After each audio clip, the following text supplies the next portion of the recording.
Hello, everybody. Welcome back to the Pipeline Podcast. I'm your host today, Daren Mcclimans, and we are here with some very special guests. We have our reoccurring co-host, Mr. Connor, exit over here, and we are here with very special guest. We have the one, the only, the Mr. DJ, Eric. Eric, how's it going, buddy? How are you? I'm good. How are you guys doing? I am good. I'm so happy to have you here, man. I know we've talked about this in the past, but I was a massive fan of you growing up in high school. Not to be like weird or anything. I'm old. I know you don't have to. I was like, how do I phrase this? But no, like I would watch you in high school, and I would like get on the school bus while I'm listening to you and Paige argue about what flash suit looks better or whatever. Right. So yeah, no, man, it's really great to be here. It's been a really crazy week, guys, for news and things to come out. There was about 5 different things I just couldn't include in the video or in this stream because there's too much to talk about today. You might have to do a bonus stream for your viewers, maybe. Maybe. I don't know. But it's been a weird one. Eric, you talk a lot about news and stuff on your channel as well. Mm-hmm. Have you, like, since the strikes, it's been really slow, right? Like it's been a slow this week was kind of like we got new Marvel news, DC news, random news about other properties and IPs, Star Wars. I mean, Star Trek. There's a new Star Trek movie coming out. Like there's just so much news that came out. I sat down yesterday and I was like trying to figure out what videos I wanted to make, and I'm like, I guess I'll just do a stream and talk about all of it because there's just too many things to do as separate videos. Yeah, it's been a wild week. It's been really wild, and like I expected like all through the strikes and us trying to find things to talk about during the strikes, it was tough. I was like, I guess we'll talk about this random thing. I was like, but once strikes are over, it'll be different. There'll be tons of things, and there has not been. There was a really dry spot throughout these strikes, so it's going to be very interesting. But we are going to be jumping in. We're going to be starting with our question of the week. Each week, I lend my guests and my co-hosts a question for us to answer, just to kind of kick things off. Really, is this really episode 69?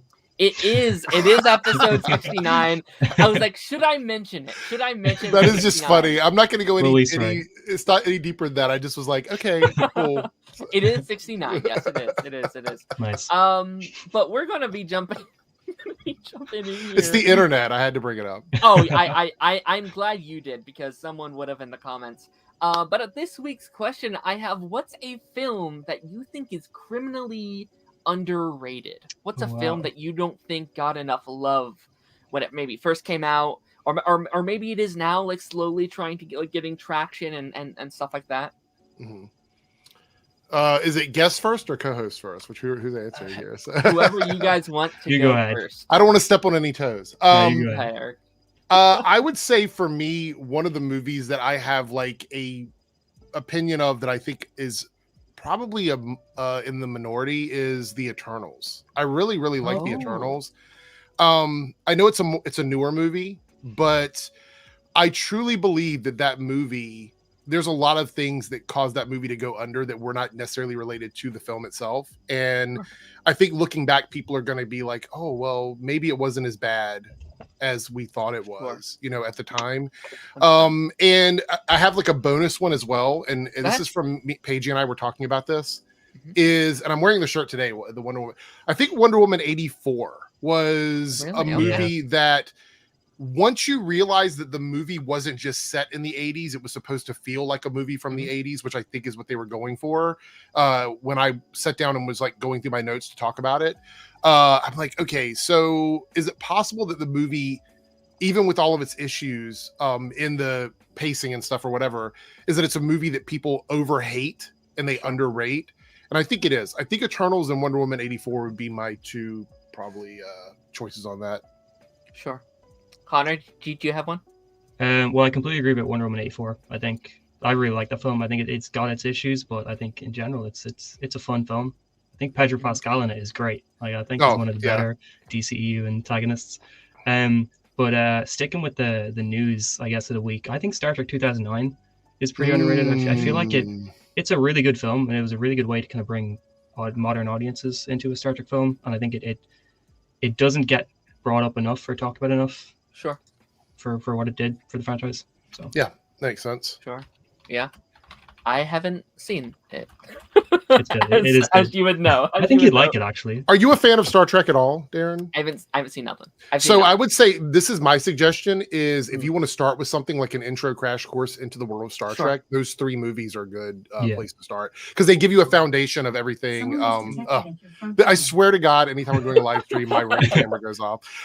But no, I would say that's a good introduction into the world of Star Trek because it lays out the foundation, pretty much everything you need to know, and then from that you can go to the other, like the TV shows, the properties, and you kind of understand what's happening, especially that first movie. And you have Chris Hemsworth and Chris Pine are both in the movie, so 2 Chris's. It's one of those franchises, man, where I do really need to dive in somewhere. It's such a large beast. Like looking at it from the outside, it's like, and there's been like movies since like, so long now. So it is kind of hard for me to jump in, but someday I will eventually do it. I think those movies. Yeah, Doctor Who as well. I mean, I'm starting to get into that as well. But people are telling me I could ignore everything prior to like the 2000s. Yeah, you can jump in. Yeah, I started it about a year ago, and I haven't got that far in. But now it's like, well, now you've started fresh. Should I continue where I am, or should I start fresh, or should I do? That's both? Another thing. We've had a lot of Doctor Who news too. There's just so much news. Doctor Who. It's been a crazy couple. Been a big year for it. Who. And one of my favorite queens from RuPaul's Drag Race is going to be on this season, which is Jinx Monsoon. Oh, cool. I love Jinx Monsoon. So talented. So just a talented artist in general. Was on Broadway. Has done all kinds of stuff. So I'm really excited to see how they do on the show. So that's a lot of fun. Yeah, as far as like underrated movies, and I'll be honest, I didn't prep. I was like, I'm gonna think about this while I'm at work today. I was like, I completely forgot to think about this while at work today. If we're talking about superhero movies, I think Birds of Prey is incredibly underrated. I really like Birds of Prey, and I feel like that's a movie that like, in a couple of years people are going to be like, wait, why did we sleep on this movie? This is actually really good. For just movies in general, and this might be a weird pick because it's a Christmas movie, but Klaus that came out back in like 2019. For it being a Christmas movie, it's just like one of my favorite films of all time. And who was starring in that movie? I forget. That was J.K. Simmons as okay, Santa. Yeah, I remember that. And it's just one of those films that like brings me joy whenever I watch it, and like that's the one I always say, like, if I could show everyone in the world one movie, that would be the movie I'd show them. So that'd probably be my answer. But before we move on to our main topics today, we have some people in the chat. Daniel is here. Daniel, how's it going, buddy? 3 Dubs is in the house. Justin is in the house. How is it going? DH1 said, no, Aquaman 2 did not properly wrap up the DCEU. Saw it today, and it was the worst movie I've seen in a while. Well, we will be talking about that a little later in today's stream, and we'll see if we agree or disagree with that take. Wait, there was a second Aquaman movie? When did that come out? I've never heard of it. I don't know. Okay. But we're going to be diving into our headlines, because, again, we have a lot of huge headlines today, so we're going to be jumping into those. Speaking of Star Trek, a new Star Trek prequel film is in the works with Toby Haynes to direct. Now, I have never talked about Star Trek on the show in my life, but Connor's kind of been coming in these last couple weeks, and I was like, Connor's a huge Star Trek fan. I was like, I think Eric's a pretty big Star Trek fan as well. Connor, do you want to get us started? You actually just dropped a video on this news as well, right? About 20 minutes ago. But no, yeah, I'm excited for it. Like, new Star Trek film, really excited for it. I'm a little apprehensive because we've had so many Star Trek films get announced in some form or another over the last 6 or 7 years. Feels like the DCEU a little bit, where they keep announcing things and then they don't happen. I mean, we don't really have a lot of information. Just it's going to be in the J.J. Abrams universe. Bad Robot's producing it, so it's going to be one of those in the reboot universe films set decades before 2009. I mean, my theory is that it's probably going to be about Chris Hemsworth's George Kirk, because that was the original plan for Star Trek 4, was a time travel film with him. So I think that Star Trek 4 is still being made, so I think they're probably just taking the script from that or whatever they had ideas-wise for that, and they're splitting it into 2 separate films now, because Chris Hemsworth apparently didn't like the original script. So I guess giving him a whole film would be a way to make him happy with what it is. So I think it's probably going to be that, because I don't know if they'd go much further back than that, if they want it still to be connected to the reboot stuff. So I know, we'll see. But I'm excited for it anyway. I think they're probably going to aim for a 2026 release for either this or the 4th one, because it's the 60th anniversary that year. So, yeah, excited for it. Yeah. Eric, do you have any thoughts on this? When I first heard this news, I was like, well, it just seems like they're reworking the original idea they had, just like what Connor was talking about with like the, the stuff with Chris Hemsworth's character. To be honest, even though he's only in a tiny bit of that movie, pretty much setting up the new universe and everything. I don't know, he felt really good in that space, and I'd love to see him like come back and really do something with it. So if it's anything with Chris Hemsworth and you're going to give him an opportunity to put a little bit of comedy in it, not as far as Thor Love and Thunder, but a little bit of comedy in it, I'm totally down for it. I think he's great. He's probably one of my favorite like modern actors. I think I just pretty much love, I mean, I even love the stuff he's in that people don't like, which is like the Netflix stuff and everything. I think he's really good in all of that. I've heard people kind of trash that stuff. I just think he's a very relatable actor. He's got that certain like thing that you want in a lead, and so I mean, I'm totally down for this. And I know some people are very critical of the J.J. Abrams Star Trek universe, particularly the third film. I know the third film is the one that people tend to really have an issue with. The second one was a little iffy because I do know there was I don't want to spoil anything for you, Darren, if you're going back to watch it, but there is some stuff in the second film that felt very familiar to the previous Star Treks, and so people were not happy about that. I thought it was fine. I didn't have too much of an issue with it. So and Connor, just like with you, a couple of my other friends feel the same way. I've never heard anybody personally that has had an issue with it, but I know there's internet discourse around it. But I'm totally down with this universe. I can't wait to see what they're going to do with it. And I'm happy to jump back into a Star Trek film. I love all the TV shows, but I'm really excited to be able to go to the theater, sit down and watch a Star Trek film on the big screen. Yeah, I feel that. I feel like a lot of these franchises has been diving more into like the show stuff and moving away from the movies. Like we've had this talk on here a bunch where like it's been a minute since we've had a Star Wars movie, but we've had like 12 shows since they've done a film. And it's like, as much as I like the show, I'm very like casual in Star Wars. Like I like it. I was like, I kind of want them back in a theater, and I can only imagine because what you said, it was like 2017, right? When this was their last movie. Yeah, Beyond was 2016, I think. Yeah, 2016. Okay, so it's been a minute. Do you think, and this is just like me asking someone on the outside, do you think there is is there still an audience for Star Trek for like casual people? 100%. Yeah, okay, good. Strange New World is done really well. Discovery's kind of turned people around. People didn't really like the first season, but then it kind of changed the vibe of the show, and people have been pretty positive about that. Lower Decks is amazing. It's an animated series. Absolutely love that. The Prodigy series that was canceled on Paramount that's now moving to Netflix has so much heart in it. It's a great show full of great characters. Really and I think there is a market for it. I think their apprehension with the movies has been specifically the amount of money it would take to make a Star Trek movie, and the fact that this universe isn't connected to the stuff. Like all the TV stuff is connected together. This is like its own separate thing. So Plus Picard season 3, like it. I saw articles for it everywhere, which I never saw for seasons 1 and 2. So even like Picard was getting out there in a way that the first 2 seasons didn't. So it's definitely been growing, I think, in popularity. That's the only new show that I wouldn't recommend to people that haven't watched previous Star Trek would be Picard. Like literally all of the new stuff, Discovery, Strange New World, all of those you can kind of jump into. But Picard, you really have to have knowledge of Next Generation and pretty much that and Deep Space Nine and Voyager. You have to all those are connected to that one. So. I think Stranger Worlds is a really good starting point along with the JJ films. I think Stranger Worlds, I would agree. It puts you in a really good way, and it just feels like a really high quality, high budget show. Darren, it's not too late to get into Star Trek. I gotta get on it. I really, really do. I just gotta do it one day and be like, all right, this year it's Star Trek. Just go through. You're gonna love so many characters, and if you watch the modern Trek stuff, it's really gonna resonate with you. I promise you. Yeah, I gotta just do it at some point, and hopefully it's soon. I don't know when this is coming out. Maybe when this comes out, I'll be like, all right, let's watch some stuff. I would honestly say probably late 2025, early 2026 if it's gonna come out. Probably. All right, yeah. Well, I'm like, I legitimately hope the best for this franchise. It feels like Star Trek doesn't get a lot of drama like a lot of these other franchises does. Like it kind of just feels like, again, I'm not in the fan base, but kind of feels like they kind of exist over. There is drama. There absolutely is.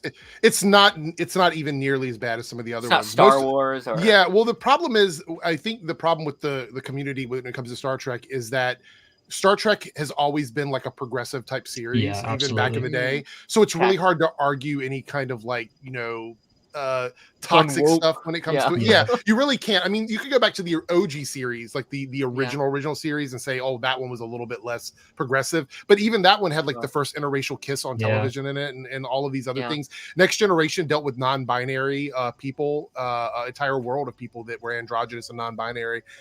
They had a kiss between those characters. So there's always been quite progressive. It's just that it's harder for it to take hold. Also, Star Trek has a huge fan base of women, and I think that does also help. The women in Star Trek fandom are very vocal. So you get your like usual toxic people popping up, but every time they do, you'll get even more people just pop and be like, why are you here in a Star Trek fan base if you've got kind of ideas like this? Like, you don't fit in here, sort of thing, you know? Yeah, it's weird. I mean, and I hate that, like even if you're never like even if you always have that very like progressive state of mind in your fan base, you always like X-Men. Currently, you got tons of people coming. Why is X-Men woke?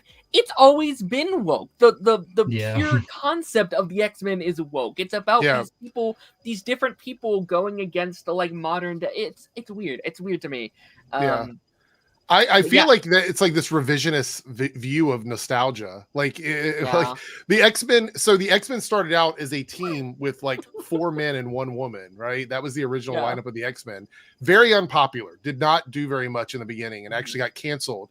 And then they brought it back as classic X-Men, right? Trying to reboot it or whatever. And then they decided to do that new team, the one that we know now that has Wolverine, Storm, Colossus, Kitty Pryde, all the popular characters.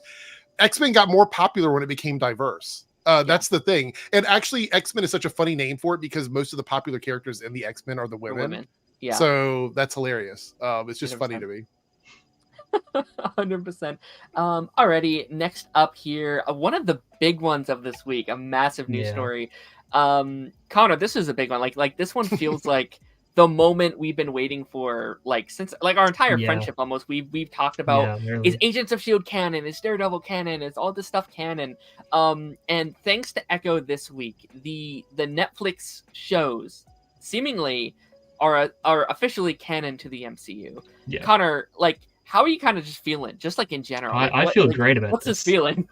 I mean, like, it's not even just that anything's specifically decanonize them or said like nothing's happened that's directly retconned or contradicted anything from the Netflix Daredevil shows or the Netflix Defender shows, but it's been like there's been so much just stuff about it. Like when that Marvel book came out in October with the foreword by Kevin Feige that was talking about how anything not in this book might not be on the sacred timeline sort of thing, and everybody kind of used that as a way to go anything not from Marvel Studios isn't canon. But then you've got this coming out now and kind of doing the opposite of that. It feels like it's been a lot of back and forth the last few months. And especially all like the Born Again rumors and stuff talking about some of the stuff that would potentially was happening. But no, I'm really happy with this. I can't wait to see Kristen Ritter and Mike Coulter and Finn Jones and all them start to come back. Hopefully, but I'm pretty sure if they're confirming all of them are canon, they're going to just start bringing them back every year or something. We might get a new one popping up somewhere. It's like Jessica Jones, Luke Cage, Iron Fist. I can't wait to see all of them show up again because I think they were all really good castings. I think they're all really good versions of the characters. The Netflix shows, they weren't always amazing, but most of the time they were really good with the characters. And when you put the characters together, it was perfect. Like when you put Danny Rand and Luke Cage together, they both embodied the characters perfectly and they both worked off each other so well that I think bringing them into the main MCU is kind of a no-brainer. And like Kristen Ritter is great, Jessica Jones as well. So I feel like bringing them all in is just it's nothing but good for Marvel because these characters have been so small scale and they never did anything in their own shows that would have damaged the MCU too much that like I don't know why it took so long for them to bring them in. But I mean it's good news for like Agents of S.H.I.E.L.D. and stuff like that as well. I feel like it means that sometime soon we're going to hear something good about Daisy Johnson and those characters.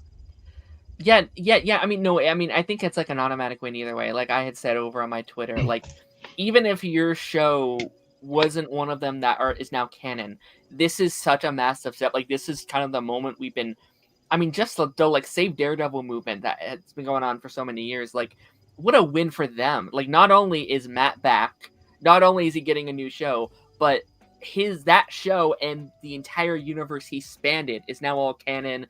And seemingly one of their main, I'm not going to say main focuses for like the like Disney Plus stuff, but it seems like with Spotlight, they are seemingly very focused on maybe bringing some of these guys back. Daredevil seems to be like the first one the first official one with like a showrunner, and a series Bible and all this stuff. And it seems like I would not be shocked if a lot of these guys started to do like, if we got like a Heroes for Hire or something like that, or a Defender season 2, or like, I would not be shocked if you start seeing these things pop in. Eric, what's your opinion on just like this saga of TV? Are you happy that these guys are maybe coming back? I mean, like low key, these are some of my favorite TV shows when it comes to superheroes. I would say I'm a huge Jessica Jones fan. I loved the early seasons. Season 3 was a little, but seasons 1 and 2 are really, really good. And I think she's the perfect casting for that character. Yeah. I absolutely loved her. Obviously a no-brainer, Daredevil, like goated series, just great show. The interesting thing is there's no Punisher listed here. Like I didn't see the Punisher listed. I don't know if that was that not part of the. It is canon. Yeah. Okay. So I think he's still in Born Again as well. So that's cool. Yeah, he is.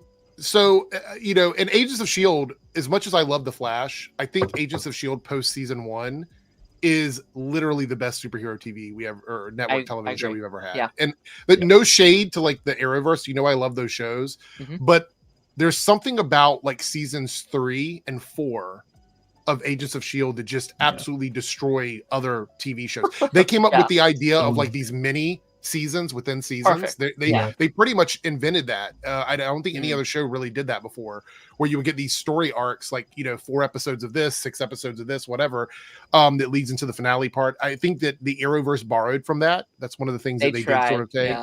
Eric Wallace tried. He Flash tried so hard. It did. They were like, I got something.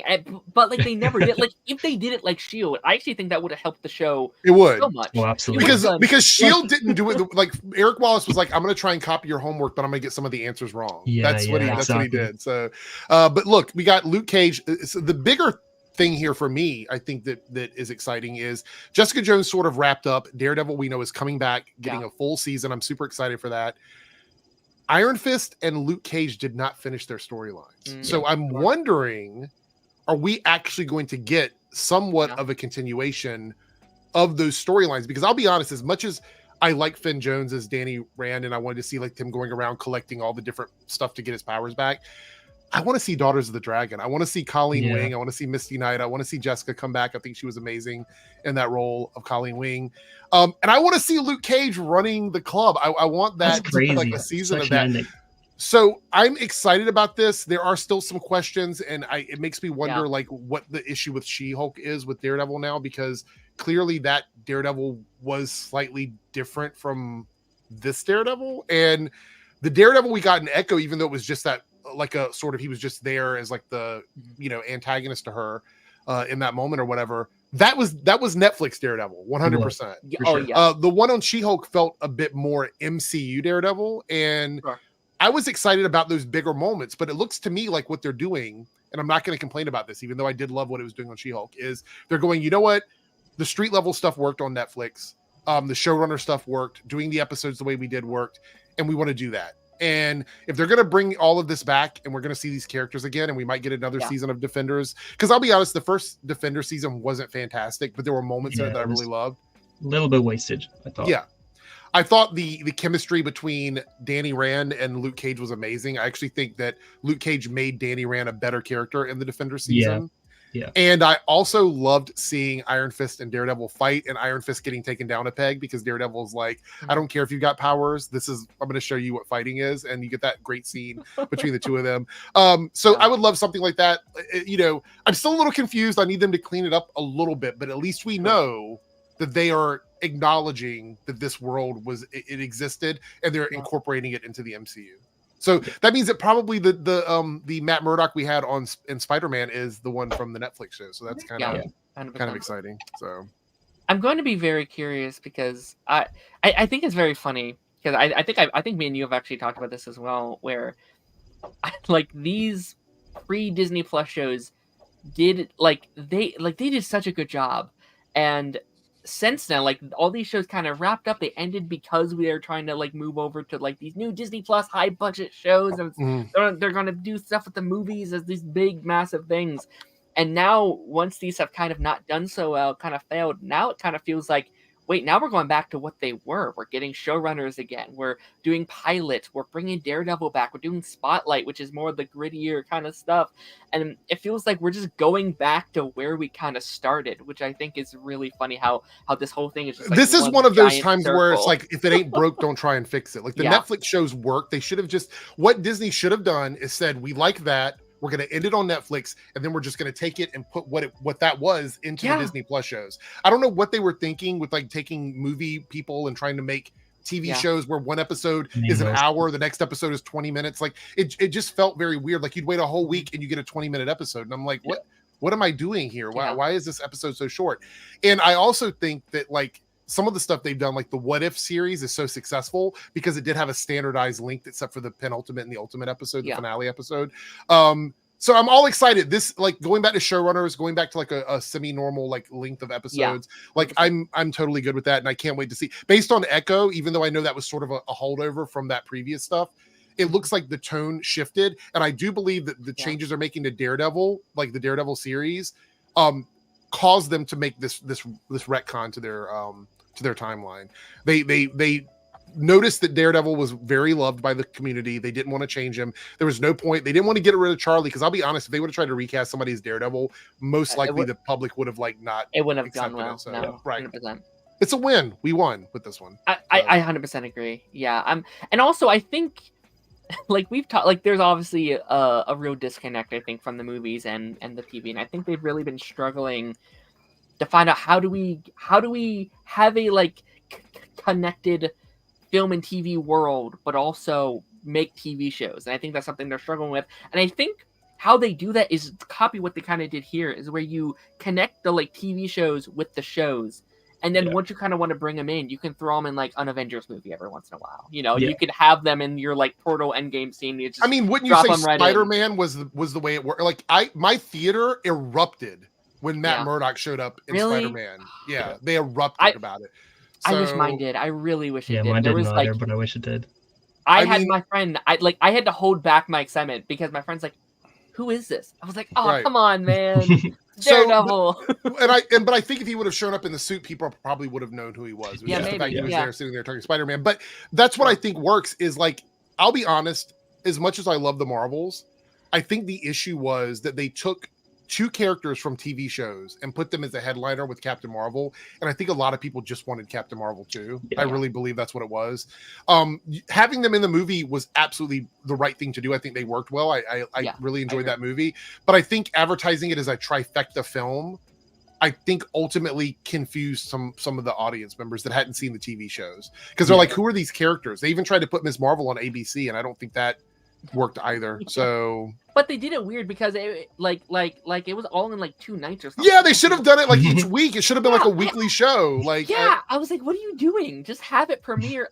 I don't know. It's weird. What like if you can see it, you can. If you can't, you can't. So, and I kind of wish they would go back to that. Like, I could see a world where, like, not your Daredevil, but like if you do a Ms. Marvel season 2, if it's like, oh, we're doing this on ABC and Disney Plus, kind of to get your like weekly thing. Yeah. I think that'd be kind of cool.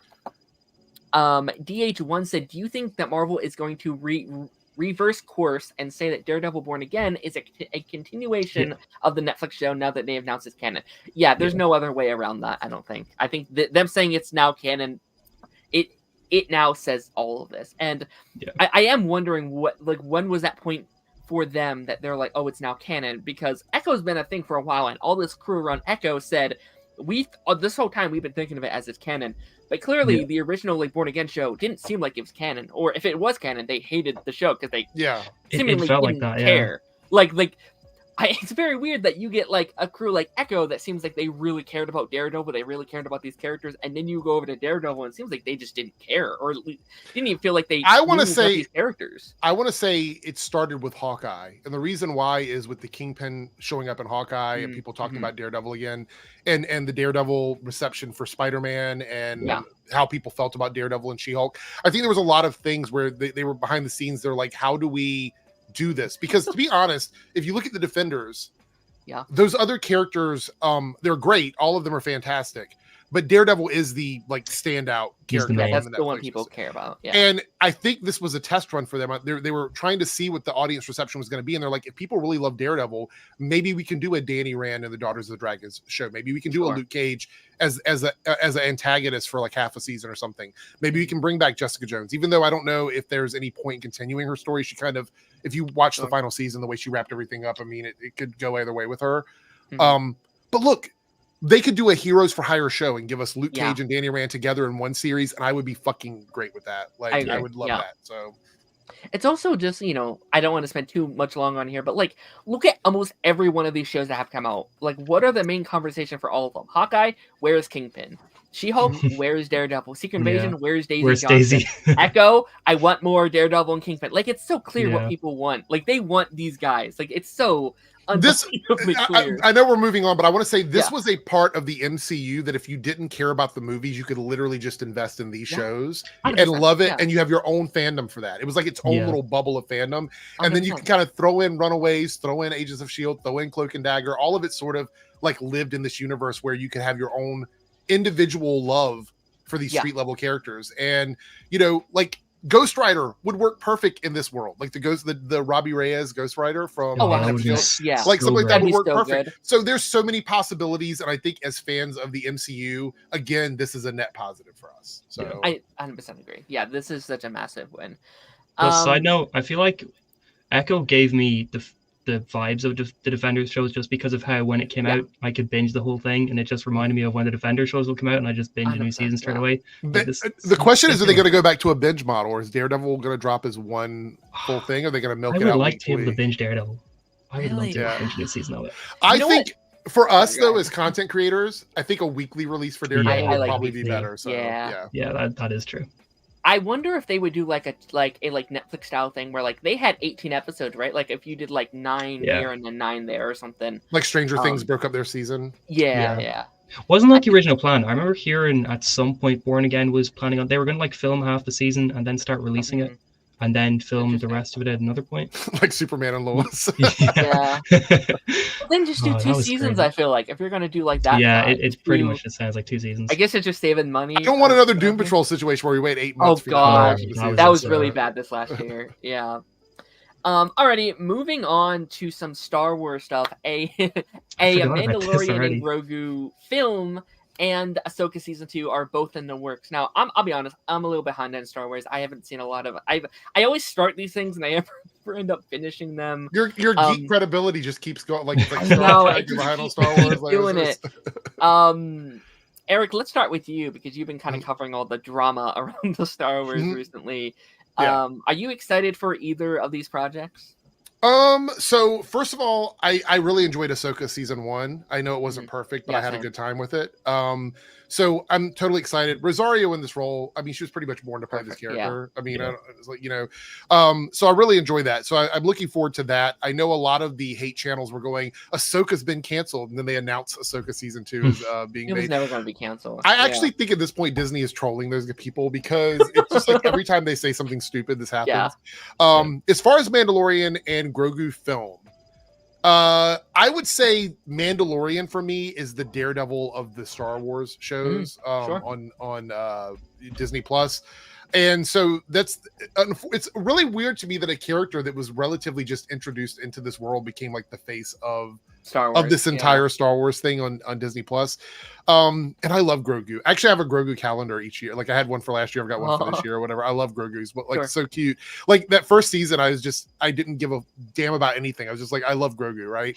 So I'm excited about this. Anything in the Mandalorian world pretty much excites me because it's sort of like they've introduced this world that doesn't need Jedis, it doesn't need lightsabers, it doesn't need all that. It pretty much is a separate pocket in the Star Wars universe. It's one of the few that we've had introduced over the years where it feels like there's a lot there to work with. So I feel like they could do so many movies about the Mandalorians, about different Mandalorians, the ones that follow the oath, the ones that don't. I mean, there's just Bo-Katan stuff. There's just so many things they could do with Mandalorian. I'm down for all of this, like every single bit of it. And I'm a casual Star Wars fan, but I've fallen in love with these little stories that they've the Mandover. Yeah, I like it. So I would definitely I had watched it. I had watched this kind of whole franchise for like the first time when it was coming out. Like I had binged it, like kind of going into these films and stuff. And I loved that first season of Mando, and also the second season. But like, what made the first season of Mando so, I don't know, it just caught me, was because I loved it not because it was a Star Wars show, just because it was a phenomenal show. Like I could just come in, it was this fresh new thing. I felt like it was this fresh like thing of paint for Star Wars that I'd never seen before. I will say, I think after all of this is done, after the saga of Star Wars is over, I think when you look back as Mando as a show, I think it's going to look very complicated, because obviously you got the first 2 seasons and they're really, really good. And I haven't finished season 3. I will say that right up front. I still have not finished season 3, but like to get to season 3, then you have to go to Boba Fett. And it's like, wait a minute, like you couldn't just sit down and binge like Mando. You have to go, okay, now I have to go over to Boba Fett. And then we're back to season 3. And now it seems like, well, now we can't just watch season 4. Now we have a movie. We have to go over to the movie. And so I think, but you know why Boba Fett was such a weird situation? The two episodes of that series were basically Mandalorian episodes. Yeah, just Mando, 100% just Mando. Yeah. So I think it was the season 3 premiere. I think they took the season 3 premiere and put it in Boba Fett. Like that's been my thoughts for ages. Because I think if you take out the Boba stuff, you can pull the stuff from the Mando stuff in the Boba Fett series and just watch it separately from Boba Fett. Yeah. In my opinion, 100%. Boba Fett was the worst thing that they put out from it's so weird because again, I'm not like a massive Boba Fett fanboy or anything, but it feels like there's a lot they could have told with that character. I mean, you know, there's reason so many people were mad. Obviously, Star Wars, they're always mad, but like, I feel like I don't know. I feel like you could just do that as a movie, as a separate thing away from the Mando stuff. But I don't know. Connor, do you have any opinions on like any of this? I mean, I'm kind of the same as you. I think Mandalorian season 1 and 2 are great. I think Book of Boba Fett was the point where I started to lose my investment a little bit in that part of the Star Wars. Not even that part of Star Wars. I just think when Mando showed up in Boba Fett, I was like, what is this? What are they doing now? And then that carried over into Mando season 3, and I didn't really like Mando season 3 a whole lot. I really liked Ahsoka. I thought season 1 was really good, and I think it makes perfect sense we're getting to season 2. Apparently this Mandalorian and Grogu film is separate to the Dave Filoni film they're doing that's supposed to tie everything together. So I don't know, I'm interested to see 2 movies, what that kind is. of. Yeah, so I wonder if Mandalorian and Grogu is going to be kind of a standalone little adventure film with the 2 of them. That maybe at the end of it leads into whatever the big Thrawn film is that ties all the shows together, or if this is essentially part 1 of a 2-part thing they're doing here, which I think it makes sense to give. If you're going to do a new Star Wars film based around this part of the Star Wars universe, it makes perfect sense to do Mandalorian as the face of this part of the Star Wars universe in a film, because he's definitely the one with the most he's the most popular one at the moment. Like, essentially Mandalorian revitalized Star Wars in a way, because even when people weren't crazy about Last Jedi or Rise of Skywalker, you still had Mandalorian season 1 and season 2 being really popular. So do you guys think that the Mandalorian movie, the separate one, not the one that's going to tie up the show or whatever, do you think they're going to have the responsibility of kind of introducing, because if it's going to get a theatrical release, are they going to worry about introducing these characters to a general audience? How are they going to handle that? Because we have 3 seasons and a movie of these characters, and Boba Fett of these characters. You know, so I'm a little concerned. I think it'll be a good movie, but I think it'll be a good movie for people who already love Mandalorian. So I'm going to be curious, and that's been, I think, an issue just kind of all franchises are having at the moment, where it's like, we're doing all these extra things, but is it our responsibility to fill in people who haven't been keeping up with everything that has dropping?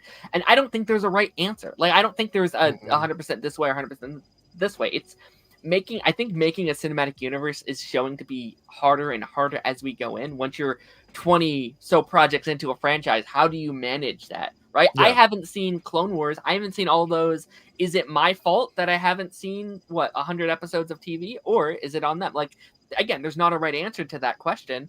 But I definitely think it's going to be interesting, especially, we have even more people trying to jump into the fray. Like, you have the Monsterverse that just keeps on growing. We have James Gunn officially coming in with our new DCEU. How is he going to handle it? He has a bunch of shows coming. So I'm going to be very curious to see what people's thing is going into these kind of things. That's a really good point. Yeah. Alrighty, moving on here. We got some Last of Us season 2 news. It's been a minute. So Catherine Dever and Young Mazino, I probably did not pronounce that right, have both been casted for The Last of Us season 2, along with Isabella Merst. Have also just been casted within the last hour. As kind of it's so much news. Like you get everything. I know. Together I literally I made the the graphics last night. I was like, I'm not making another one. Are you guys both a fan of like this franchise at all? I love the first season of Last of Us. Yeah, and I played the game, so I'm enjoying it quite a bit. Yeah, I haven't played the second game, but I know all the story. Like I know the whole story.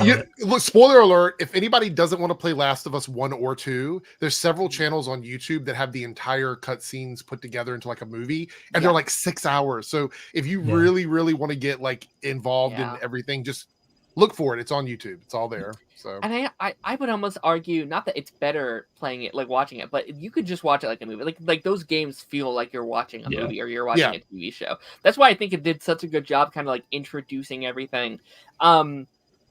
So I think the one that's most interesting to me, and I was kind of looking out for a while, was the Abby casting, because I knew this would be a massive one. I knew I was like, I pray whoever the cast does not have social media. I pray, or if they do, they delete it instantly. I hope the people who casted her was like, get rid of it all. People are going to despise you.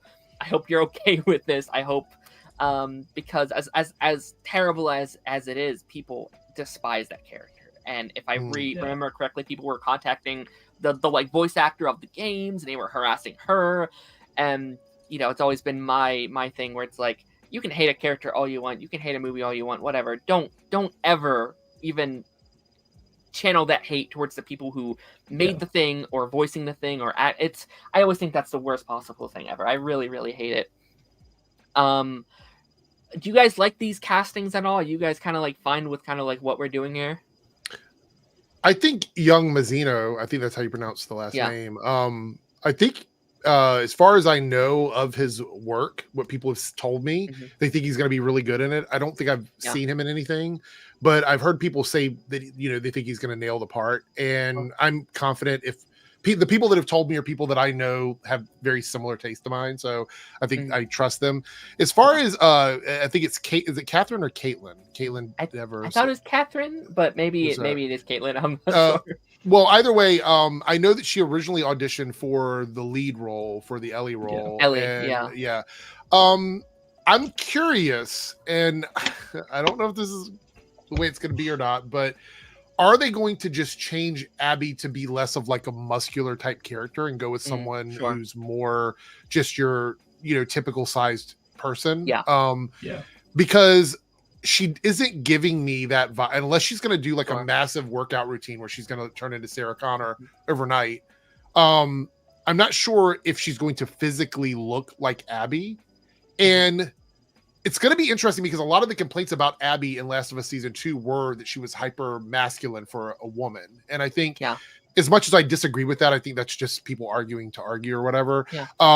That was one of the big criticisms. So it's going to be interesting to see if people now criticize her for not being muscular like Abby, because that's the complete opposite argument that they were having before.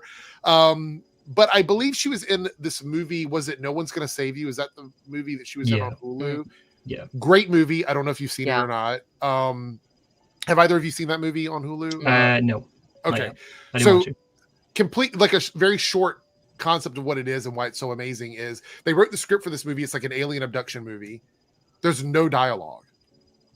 In the entire movie. It is complete. I think there's like one line of dialogue said in the background, but her character has no dialogue. So she has to act based on emotions and, just general acting ability. And she kills it in that role. It's a great, I think it's a Hulu movie, if I remember correctly. But I think it's on Disney Plus here, which would be Hulu there. Okay. We have the same stuff. It's amazing. Highly recommended. If you want to see what she's capable of, watch that movie. It's like an hour and some change investment. You can't do like I do, like play a video game and have it on the background because you have to watch it. There's no dialogue. But it's worth it. It's a great movie and the special effects are good. The directing is really good. I think it's a great film. So I think she's going to nail it personally. That's It took amazing. a long time for me to get to that. It took a long time to get. I think she's gonna nail it. So. It's good. Yeah, no. I mean, I've seen her and stuff. She's in the like Last Man Standing, which is weird saying that she's in The Last of Us now. And then she's also in like Booksmart as well, which is one of my favorite. Oh, I haven't seen that. What is that? It's really good. What is that on? I think it's on Hulu actually. Okay, I might give it a shot. You're the second person really that's mentioned that, so I might check that out. So. Oh yeah, it's a real good movie. So yeah, I like these castings. I also want to mention the one that's doing Dina. She's also going to be our next Hawk Girl, as well as she's Superman. In the like Alien, the next Alien movie, and something else big as well. She's blowing up. Wow, holy she's crap. doing she's doing a lot currently. So good for her. I'm hoping everything goes well for her. Oh, and the like Madam Web movie as well. She's in that too. Yeah. Marvel. Oh gosh, Madam Web in like a month. I have an unuploaded video about Madam Web. I don't know if I'm going to upload it or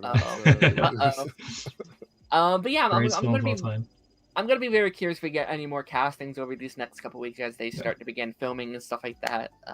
I'm just excited for it to come back because this has been one of my new favorite shows. Yeah. I'm so happy that this show's doing so well, and it's just won a whole bunch of awards, which makes me like 8 awards. So yeah, the preliminary Emmys have just swept through. I'll be honest, like I was kind of over the dystopian future type of shows. I was really getting burned out on them. And when I heard this was coming out, I was like, oh gosh. And then I watched the first episode and I was like, oh, okay. Yeah, I'm totally into this. So oh yeah. Already our last kind of main topic going into our big topic of the episode. James Gunn said they have no current plans for Harley Quinn. So last couple of weeks there's been a lot of conversations about Harley Quinn. And I've been very curious, like for a while since this whole universe was announced, and we've been slowly going down the list of like, okay, you're coming back, you're not coming back, you're coming back, you're not coming back. Harley Quinn was the one I was very curious about because it seemed like James Gunn was kind of getting rid of most of the original people, but keeping kind of his crew around. And what was so interesting about Harley Quinn is she's part of both groups. She was part of the original grouping of DCU actors, but also his crew as well. So very curious where she was going to land. Connor, thoughts on them just currently not having any big plans for this character? Well, I think if they ever do Harley Quinn in the DCU, I think it will be Margot. I think they're gonna bring her back. I'd be surprised honestly if they didn't bring her back, especially since like they're bringing back John Cena as Peacemaker and stuff like that. I think bringing back Margot as Harley and Waller as well, I think makes sense for what James Gunn's been doing and the kind of universe he's trying to build. But I also think of what we know of the current slate, there's nowhere I think that she would necessarily fit character-wise whatever their first phase is. Just off the projects we know of. Maybe that TV show that was in the Batman universe, now it isn't in the Batman universe. Yeah. She could fit there, but I also feel like I think maybe it's time for a break for certain characters, and Harley Quinn has been very prevalent in the DCEU, like more so than Superman or Batman was. So I think maybe giving her a break for the first few years of the DCU is a good decision. And then when she comes back, it's like we haven't seen the character in a while, and there's more of a, oh cool, look, Harley Quinn's back, rather than, oh, we saw her just 2 years ago anyway. Sure. Yeah, and I also think it's very, like, if you bring Margot back, and I think Margot is kind of like at the height of her game currently as well. Like you just had the Barbie movie. She's winning all these awards. Everyone wants her in everything. So from that point of view, it's like, yeah, of course you bring her back. You bring this massive star. Like people will go to a movie if it has her name on it. So 100%. I've also thought about this is a fresh start for like the DCU. She, in my opinion, was the most consistent thing about the DCU. Like, she had an entire trilogy, which felt like a lot of these other characters just didn't get. Yeah. Would you want to bring her back to do that again? Like, would you pick up where you left off with the character? Or would you retell this? And as an actor, would you want to, like, hey, do you want to do would you want to do a journey that you've already done already? Which I think has always kind of been this interesting thing as well. So I'm going to be very curious, but I do think taking a bit of a break from her is probably the smartest. Like, letting your universe set a little bit, not quite knowing if you want to bring her back, if you want to get someone new, kind of letting that dust settle a little bit, and then, 3-4 years, we can be like, all right, let's bring her in for a like Arkham Asylum season 2 or something. Just kind of throw her in there. I am obsessed with Margot Robbie. Like, I love her. I did not realize, and this is wild to say this, I didn't realize until Barbie how good she is as an actor. Great. Yeah. Like that movie totally convinced me that her pay rate is just going to go through the roof now. I mean, she's the it woman in Hollywood at the moment, and she deserves it. And like looking back at her Harley stuff, even the criticism I had about some of the movies that Harley was in, or some of the stuff that she did as a character, it's crazy to me that Harley Quinn, and when you said this a second ago, Darren, it made me think about this. Harley Quinn has had more character development in the DCEU than any other character. Anyone else. 100%. Than anyone. The closest character would probably be Wonder Woman, I think, maybe. Yeah. That's crazy. Not in a bad way, just like it makes me wonder, like, how did that happen? I have no idea.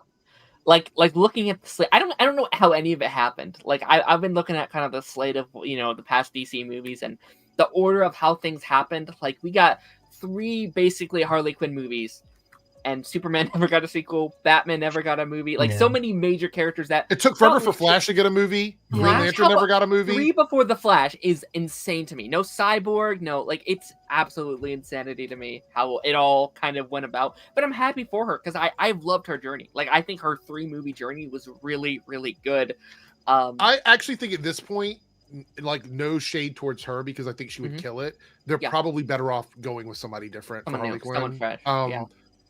We'll see. I wouldn't be mad either way. Whatever choice they make, I'm good with. It just needs to be consistent, whatever they decide to do. I agree. I think Margot being like the face of the DCU the DCEU might have been because she was one of the few castings and one of the few versions of a character in the DCEU that wasn't getting a lot of criticism or wasn't being attacked from some part of the fandom. Like I feel like even with Wonder Woman, Gal was getting a lot of hate. She's unproblematic. She's completely unproblematic. Yeah, like there's a lot of baggage there with so many of the people they cast. Whereas at Margot, it feels like it was pretty standard the whole way. Yeah, and there's also, important to say that there's currently we currently have another one as well. Over in like our Joker world. So maybe they're like, okay, let's kind of have that. I forgot about that. As well as that. Yeah. I completely forgot Lady Gaga, right? Which I'm actually very excited about. Like, I think an interesting one. Yeah, I'm excited to see like how she does there. So maybe that comes out, let that sit a couple years, and then you can do whatever we're doing here. But also like we have to give it up to her. In my opinion, like creating the character to what it is now. Like obviously we had prior, but like did your casual audience know Harley Quinn? No, like Margot made that character. I mean, every Halloween I see somebody in that Suicide Squad. Harley Quinn, 100%. Yeah, 100%. Every Halloween, still to this day. 100% agree. 100% agree. But we're gonna be moving on to our kind of big main topic today, which I'm actually very glad there was a bunch of news because I'll be honest, I don't have like a lot to say about our main movie today, and that's Aquaman and the Lost Kingdom. Now, this has been a very kind of not big movie it's a big movie, but a big movie that it is the final film in the DCEU. This is kind of we've talked about this movie all year last year. It's like, what's going to happen with this movie? Where are we going with it? Especially after the Flash film, where we're like, how is this going to set up after the Flash film came out? We had the post-credit scene stuff. Before we go into our actual thoughts on the movies, I would like to hear kind of your guys' thoughts going into this film. How are you feeling? Just about the film, just like in general. I don't know. I rewatched Aquaman 1 right before seeing it, and I was actually kind of excited then going into 2 because I was like, I forgot how fun Aquaman 1 is. Like I forgot it just really worked as a film. Like there was so many pieces there that just all came together pretty well, and it was kind of great how they were able to take a character that for general audiences they kind of perceived him as a joke and just made him this really cool sort of character. In terms of it being the last DCEU film, I was like, I've got no idea why this came out after Flash. I feel like Flash made 110 more times more sense as what they were going for as their final film. And also just hearing all that stuff about the amount of times that a different version of Batman was in this film and they cut them had me feeling weird. And then all the test screenings we kept hearing about that were like, this is the worst thing ever. People were walking out of it. It was a mixture of, I'm excited to see a new Aquaman film, but I'm also really apprehensive and I'm also really annoyed that it didn't come out a year ago rather than now. Yeah. I love the first Aquaman movie. It's probably one of my favorite DCEU movies, and I think it's probably because they committed to everything. It felt very intentional. It felt like James Wan had a very clear vision of what he wanted the movie to be. There wasn't any drama at that time surrounding anybody in the cast. It really felt like a fresh movie in the DCEU, because you got to remember when Aquaman 1 came out, it was like right after all of the really critical it was like all the drama surrounding that. And so Aquaman came out and it ended up being something new and exciting for the DCEU. And Jason Momoa was a fresh perspective on Aquaman. Plus, it was very different from the Aquaman we got in the Justice League movie, which I think was quite interesting. This movie, so many issues with it. And it's not even just the characters or whatever. It's clear to me, very clear to me, that there were creative decisions made to reduce Amber Heard's role. And I think that's been confirmed by several people, that she sort of, like, he became a single father, basically, for the duration of the movie. Yeah. If you can even call it that. Because we see the kid at the beginning, and it's kind of the, like, got to get the kid back kind of thing in the movie. Yeah. And then it's also a buddy cop movie with him and his brother, which felt like a Fast and Furious movie at times. And that's not necessarily a bad thing, but this is Aquaman. Like, most of the movie took place on land. And I'm like, in the first movie, you get a good balance of like undersea stuff and surface stuff. And in this movie, though, it felt like everything was on a set somewhere. There was not a lot of underwater shots. Absolutely. And I think a lot of that had to do with the reshoots, because they didn't have money to do a lot of stuff. I think the third act was atrocious. I think the third act was definitely one of those, it didn't test well, so we're going to reshoot the third act and make it into something different. And we don't have money to do a lot of special effects. So we're going to do a very contained scene in a very small space. And then we're going to cut to the end where you see there was a massive battle that happened that we never saw between a lot of the characters in the cast that happened, people losing limbs and stuff like that. Just all kinds of stuff that happened that we never saw. And it sucks, because I also think that Patrick Wilson was amazing in this movie. So good. So good. The only character that got a true like story arc was his character. And he felt more like Aquaman than Jason Momoa did. Jason Momoa felt like the bumbling sidekick for the majority of the movie. He was just basically Jason Momoa, which there's nothing wrong with that. I like Jason Momoa, but this felt like this was like the Thor Love and Thunder of Aquaman. Like, it really felt like they just went in and just the studio just came in and literally butchered the movie, which sucks. I don't think it's an awful movie, but it could have been so much better.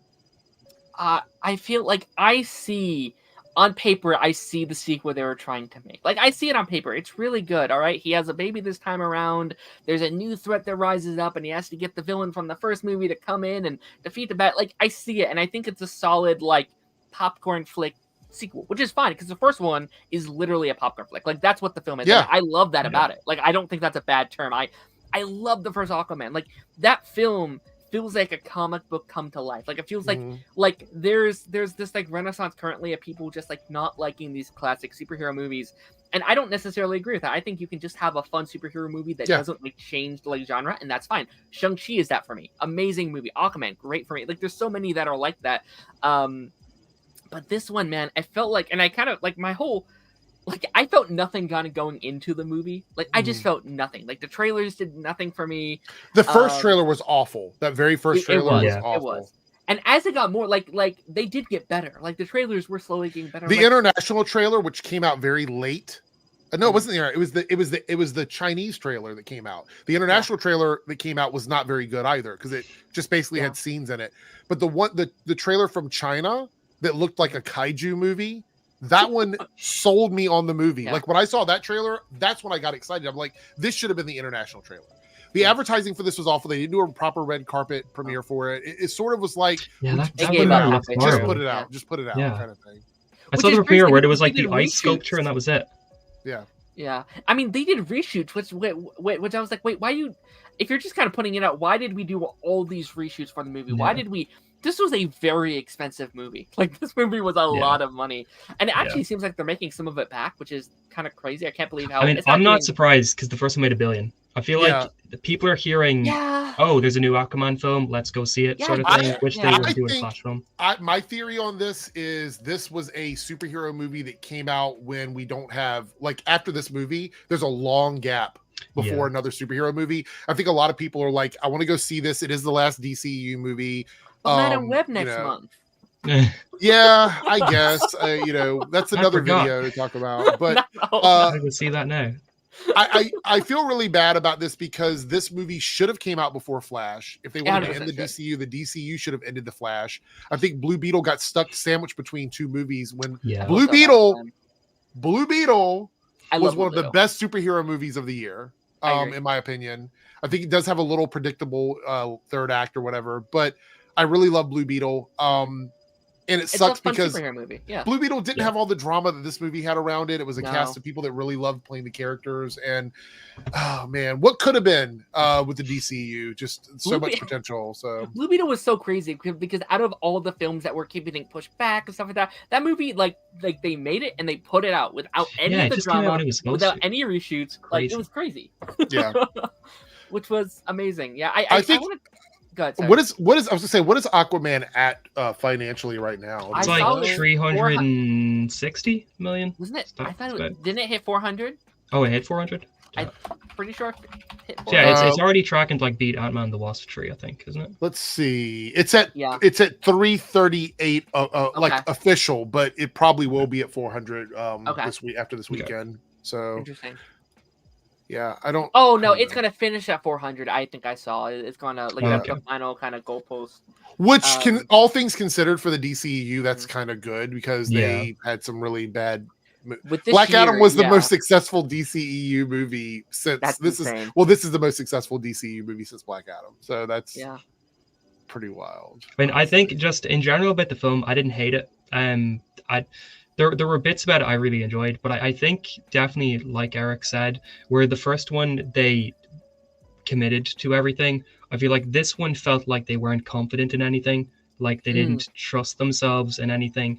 Like, to me, it had almost the exact same cast, it had the same director, it had the same screenwriter, it had the same composer, it had almost everything exactly the same as the first film, but it just did not feel like they had nearly as much confidence in their project or what they were making. And I think maybe definitely as well, hearing that it's the last DCEU film, they're never going to be able to follow up on this, maybe kind of took a lot of wind out of their sails, where they were like, do we need to try super hard with this? If I remember correctly, last year after CinemaCon, when they were screening the movie, pretty much everyone that spoke out about it said that the third act was bad.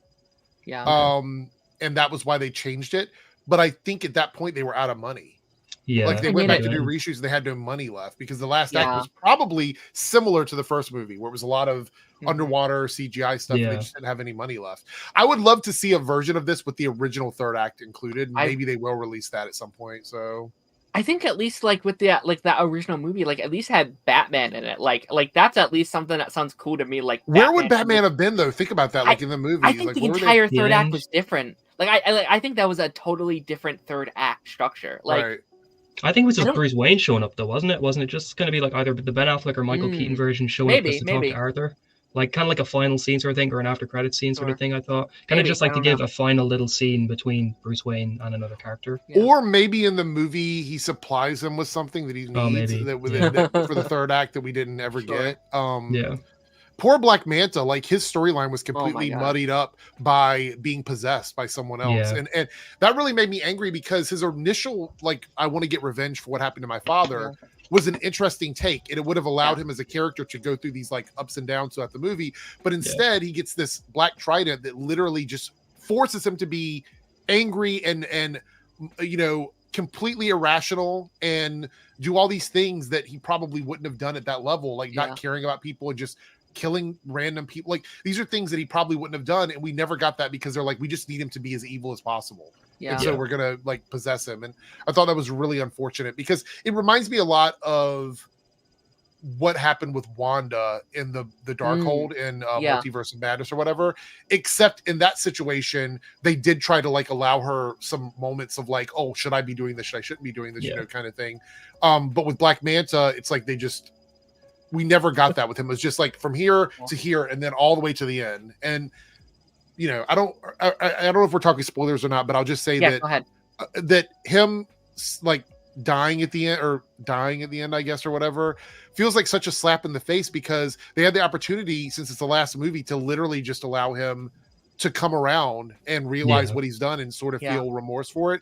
Like, no, we're just gonna like And I leave it think like they that. would have too, So, because like he had a movie, like they wanted to do a film with him. Yeah. So I wonder what changed. And man, I think that's almost my least favorite thing on the movie is that do we know what the Trench movie was supposed to be about initially, or no? it was just Black Manta. Like apparently, I like, wonder it if was the a Trench cover... movie would have been him looking for Atlantis, which was part of the story in this movie. I wonder if that's Sure. what it would have been. That would have been You cool. know? Like him, like Yeah. traveling the world, kind of really investigating Atlantis. What is it? How to find it? That would have been a really cool film. Again, the DCEU is going to DCEU. They did the same thing with Cyborg and Justice League. Because as much as I'm critical of the Snyder Cut, Cyborg's story in the Snyder Cut is almost an individual movie by itself, and I think it's the best part of the Snyder Cut, in my opinion. So, yeah, I do really want to talk about because I think my biggest problem with this movie, which is Arthur's arc or like lack thereof in this movie, that was really, really weird to me. Like also the Guinness promotion was all over the film.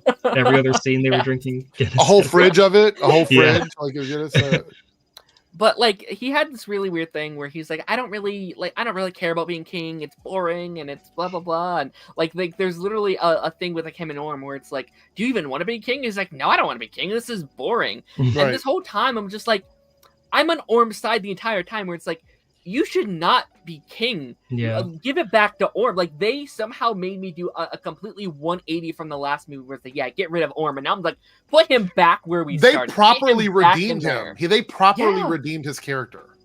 And they made Aquaman like he was such a douche. Like I don't like they really made me not want to like support him. He should not have been king by the end of the movie. And then he wanted to be a father. He just wanted to take care of his kid. Let him do that and give Orm back to the throne because otherwise he's just on the run, which doesn't make any sense either.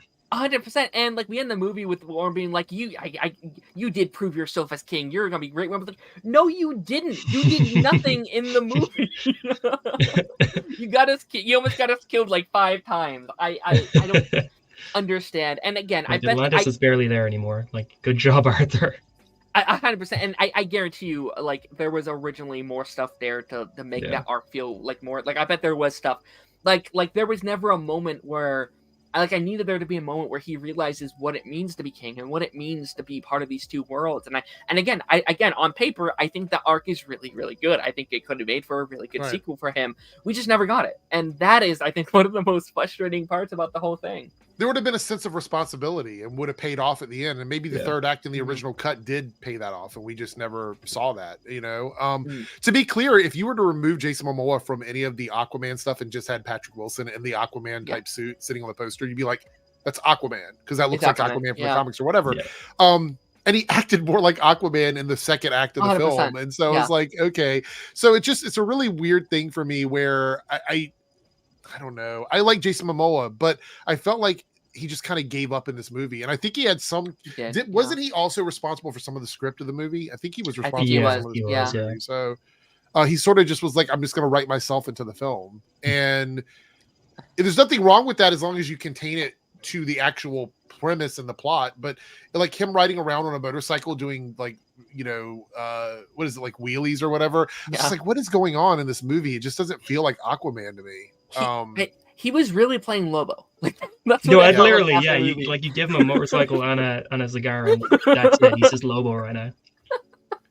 It's so crazy to me. And again, like I did really want to watch it because again, I love that first movie. I think that first movie is really, really good. It's a lot of fun. I think again, I don't think a lot of it, I don't think it's like the filmmaker's fault. It's like I think that this movie has been diced and sliced in so many different ways. Like, you know what it reminds me of? Movie. Do you remember the original Mummy series, like with Brendan Fraser? Yeah. So those movies were hit or miss. Some of them were good, some of them were not good. But it always felt like, you know, the bumbling idiot sort of stumbles into like the you know, the winning the day or saving the day and whatnot. Except at this point, it's the second film. This is the second movie. Like all of that bumbling idiot stuff, you can kind of have that in bits and pieces, but you're the king of Atlantis. And then you go and you Tony Stark it at the end of the movie where he's like, I'm Arthur Curry and the Aquaman. I'm like, literally just the end of Iron Man. You like, started the MCU the same way you ended the DCEU. I don't know why that's not a good scene. Like they had to have seen the similarities or the comparisons there when they were making had to have. Like there's no way they didn't. What's the payoff for that? Absolutely nothing. There's no payoff because it's the end of the DCEU. So, I mean, There's no implications. That was like, it was, so it reminds me similarly of my criticism of, we're going to tie it into the Arrowverse here. My criticism of the end of Supergirl, where she revealed her identity to the world or whatever. Yeah. I'm like, to me, you can do that and then have a few episodes to sort of follow the ramifications of that. But when you do it at the end of something, it makes it feel like there's another story that needs to be told now that we're never going to get. Yeah. And also, that's such a more interesting story. Like, that is such a fascinating storyline I would have much rather seen for a sequel. Like, that's how you should have started the movie. Like, we have to tell the world about, you know, where we are and that we exist down here. And that has to be the, like, and, like, maybe Black Manta is, like, you know, there's, like, a civil war or something where, like, he's with people. He's evil, they're evil, let's go at war. Like, that's a fascinating idea for a the other thing is, the council told him explicitly they did not want the world to know about Atlantis. Yeah. But then he says it anyway. What are the ramifications of that with him being king of Atlantis? We'll never know. We'll never know because we're never going to visit. Yeah. I can guarantee that Orn wouldn't have done it. He wouldn't have done that. No. Maybe he did it because he doesn't want to be king. Maybe he did it so that like they remove him and he could be father. That's the third movie. Orn's the king and now he's fighting Aquaman again. I'm in it. I'm with it. Kenneth has been dropping a lot of comments down here. Thank you so much, Kenneth. Kenneth, let's pull up a couple of these. You can have a fun superhero movie with light and dark elements as long as the story is good and the darkness is. Yeah, I like a good, like, every once in a while I like a good, just like, it's a fun superhero movie. Didn't have much stakes. I think Blue Beetle was that in itself. Like, that's I like that kind of movie every once in a while. I think the issue is when you have like 5 or 6 of those every year. That's I think the problem people have. Like when you don't. Like, it's all just kind of the same. That's, I think, what all this stuff kind of comes in. He said, I've seen every DCEU movie film in theaters. How many have you guys, like, seen, like, in a theater? Have you guys seen them all? Yeah, I've seen all of them as well, yeah. Aquaman was my first one, actually. That was the first one I saw in theaters. So the only superhero movie that I've not seen in a theater is Morbius. That's the only one. I didn't see Fantastic, but everything else I've seen since, like, 2011. Yeah, I've seen all of them except for Morbius. I skipped. I was like, I'm not going to see that in theaters. I saw it in theaters, and I was the only one. Wow. It was. I literally. I was just talking during the theater. I was like, "This is bad. This is not great." That's another movie that suffered from cuts, like editorial cuts from the studio, because when Paige went and saw it, because he saw it, like, they got it a little bit earlier than it came out for us, and he came back and he said he literally went back to the first trailer and noticed how much the first trailer was different from the actual movie. He's like, there's so many things in the trailer that are different from the final product. So they just straight up lie, like in that trailer, like they are pitching a different film. Right. It also has the worst post-credit scene in anything. Oh yeah. The post-credit scene is horrible. Yeah. We're never seeing that. Some do with Spider-Man, I think. Kenneth said, Alan Ritchson was Aquaman in Smallville, but now he's better now as Jack Reacher. He would be my top choice for Batman Bruce Wayne. I would love to see him play Batman Bruce Wayne. I think it would be really good. I think he'd make a good Aquaman still. That's what I say. I think he could come back and do it now. Just like put that suit back on. Have you seen how massive he is? Like, I'm like, what is his workout routine? Like, I don't understand. Like, he's just he's an elephant. I don't understand. Oh my I mean, God. I loved him in Titans. He was big in Titans, but like he's massive on Reacher. Like huge. This, like huge season. Yeah. Well, I just binged Reacher. Like from season 1 to season 2, it's 2 different people. Like it's actually insane. I think his size, like him putting on all that bulk, is a bid to get in a movie. I think he really wants to be in a movie, for sure. So. I mean, I think he should be, because I think he's got it. Like he's got it for action films and for action stuff. Like he makes the fight scenes look good in Reacher. He was in Fast X, right? Was he? I haven't seen Fast X yet. Yeah. Okay. He wasn't one of them. I binged all of the Fast and Furious movies because Fast X was coming out and I hadn't watched them in ages. And so by the time Fast X came out, I was like, oh, I'm not going to see it now in theaters, and I haven't seen it yet. So yeah, there's a lot of those. It's the only one I haven't seen either. Kenneth said, I love Supergirl, but the secret identity could have been better. I don't disagree. I think I personally like it as kind of like the ending of that character. Like I I did not like season 6 Supergirl. I thought it was easily the worst season of that show, but I did like its final 2 episodes. Like I think for the most part, I think it wrapped it up better than a lot of these shows. There were so many good outtakes from the finale. I don't know if you saw them online or not, but there's so many Mm-hmm. good outtakes from the finale. Sure. It was like, but my issue with Supergirl was that season 6 felt like they were rushing season 7. Like it felt like 2 seasons like smushed together, and I'm like, it really sucks because I do believe they had a plan for like season 7, and then like literally it all just kind of like fell on top of each other. Well, clearly being because they almost did it like without her, and I was like, that would have been absolutely. How do you do Supergirl without? I don't know. I don't know. That sounds terrible to me. Like I thought for sure they were going to turn her sister into like a Superwoman type character because of that one episode where they gave me and everything for her, and I was okay with that. I was like, all right, I can see that, but I would have watched it. Yeah. I mean, I thought they were going to do some kind of spinoff with that show. Like, there's so many individual characters that I thought could have held their own spinoff. Like, me and Connor had talked about, like, maybe you do, like, a Super Friends type of show where it's just all the supporting cast but her, which, you know, I'm not sure if that would be good, but, you know. They could have done a season with, like, the younger version of her, like, the actresses that played her and her sister. I thought they were going for that as well, like a prequel sort of. I mean, I think when the Arrowverse imploded, they were definitely planning on a lot of those kind of things. I mean, I don't know if Dreamer could hold like a whole series, but like a one-off season type thing, I think could have been cool. Yeah. Well, also the stuff. I know we're completely off track here, but one more thing about Supergirl is that I think the actresses who played the younger versions of them, especially the one that played the younger Kara, she would have been old enough to actually just play like a version of like a Supergirl. Like Supergirl by the time they did the season. Yeah. So. 100%. Were they from Midvale? Just call it Midvale instead of Midvale. I would watch it. I really would, because like those actors were so charming as those characters. Like I definitely would have. But kind of just looking at like the like DCU as a whole, and I know we've talked a little bit about it this whole time, but like, how are you guys feeling now that it's all kind of over, wrapping up? We're moving on to James Gunn's excited DCEU. Yeah. Are we kind of ready for this new era? Yeah. I am 100% ready for it. I'm ready for this year kind of off of like all of the main stuff. I know we're getting Deadpool, and I know we got a Joker movie coming out. And those two things kind of so. Yeah. But I feel like there's been so much toxic stuff surrounding all of this that I want to have a year to sort of do what I've been calling it like the Great Reset. Like a year to sort of just reposition and get ready and excited for all the stuff coming in 2025. That's kind of where I'm at. Except for Deadpool, I'm excited about Deadpool. So, but you know, I'm so worried because I think this year is either going to be a well needed reset, or I think it's going to be even worse because I do think there's a lot of bad stuff still coming out. Like we have 3 Sony movies coming out. It's their year. Let's go. There's a lot of these like TV shows and stuff. Madam Web could low key be really good. It could. It'd be really good. Like that would make me so happy if it just like.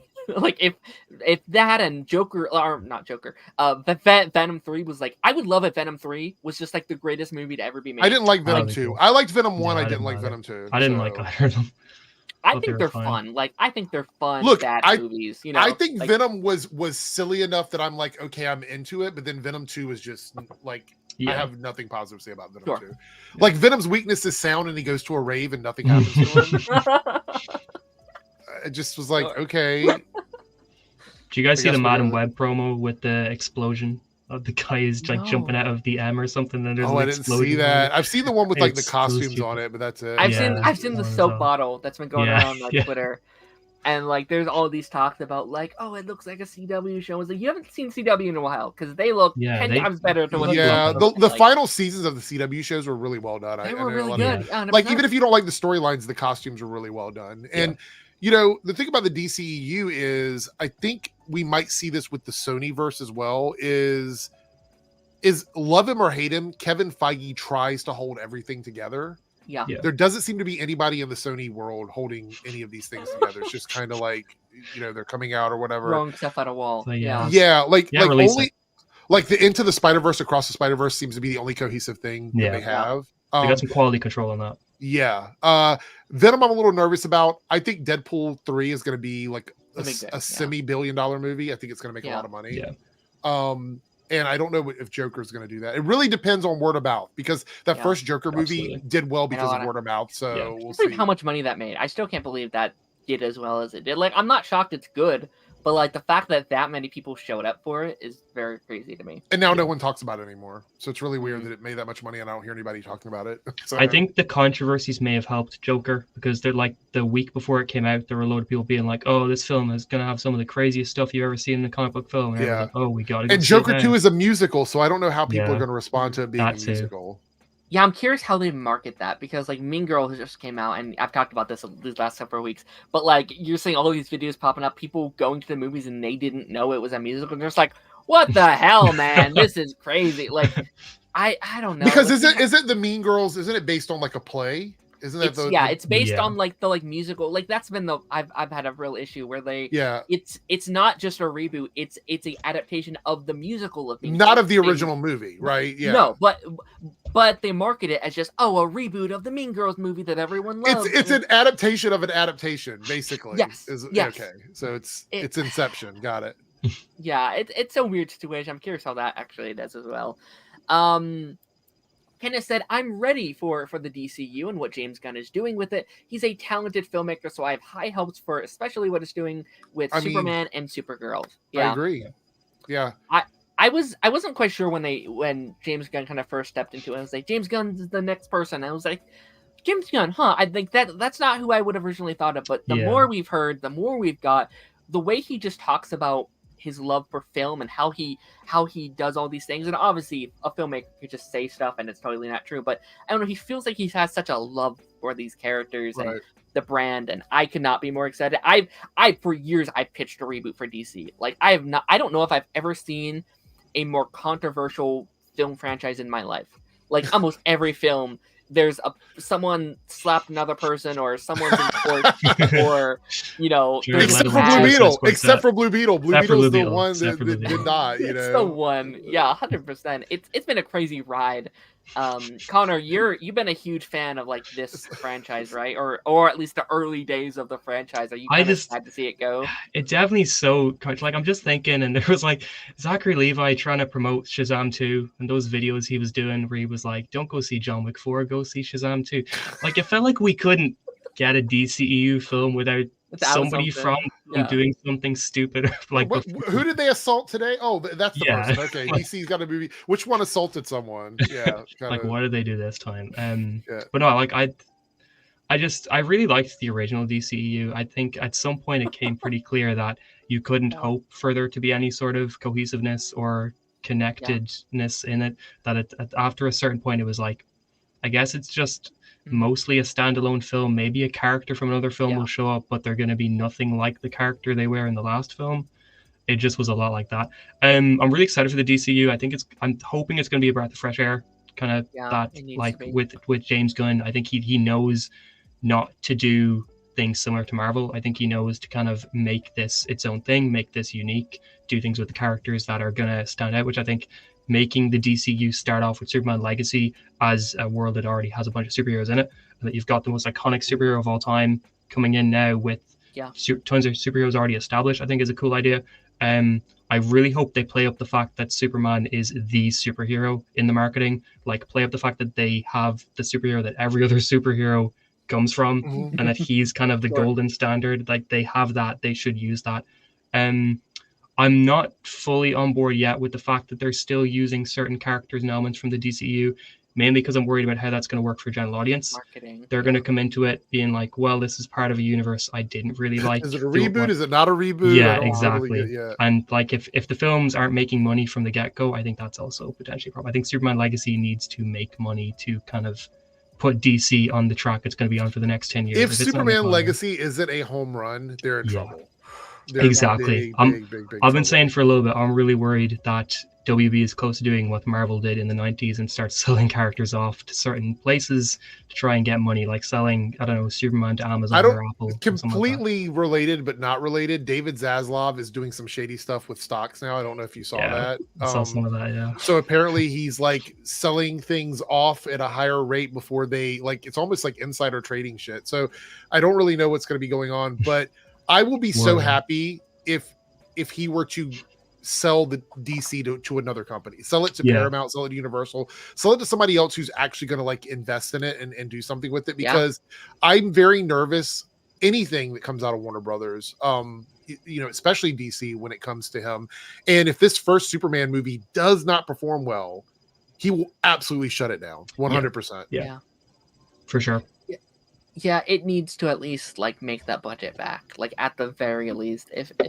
And I am very scared about how, again, I think it's all about marketing. I think it's all about what surrounds that movie, and seeing if modern audiences do still care about Superman. Obviously, we love Superman; he's the golden standard. But does my cousin John love Superman? Does my cousin Jenny still love Superman? Do they even know what Superman is? Because as much as I hate it, a lot of people don't know Superman. They know. Yeah.